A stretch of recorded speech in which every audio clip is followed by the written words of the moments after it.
Face mask fights. You've probably seen the viral videos. People accused of deliberately coughing on others in public places. The attacks happening all across the country, usually sparked by disagreements over wearing masks. And now it has happened in our area, a shocking act inside a North Lake Tahoe grocery store. Police say a man pulled down his mask to cough on a woman for not wearing one herself. CBS 13's Heather Jansen spoke with the deputies about this disturbing nationwide trend, now hitting home. A moment people are calling just plain rude. The Placer County Sheriff's Office looking for the man they say coughed on a woman inside a Lake Tahoe grocery store last month.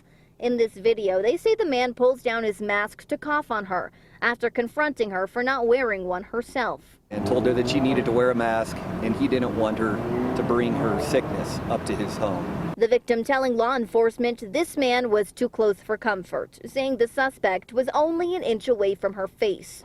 She described it as feeling the moisture from his breath hitting her face and her eyes.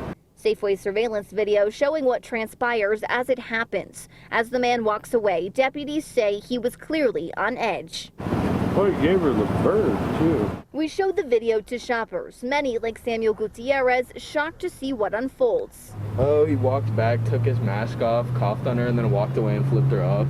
Rusty Heckert not surprised by what she's seen happen before. Oh, it's just been going on all over the country. Incidents like these, where several people are believed to have coughed on others in some sort of retaliation. Cops, bartenders, even babies, now happening in Tahoe too. People are very stressed.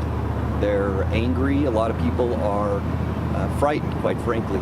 But we wanted to know, could someone face charges for purposely coughing on another person?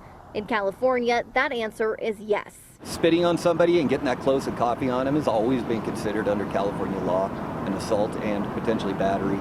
Law enforcement says incidents like these can be avoided by turning away and leaving the situation if it happens to you. But of course, if you feel threatened, they do say call police.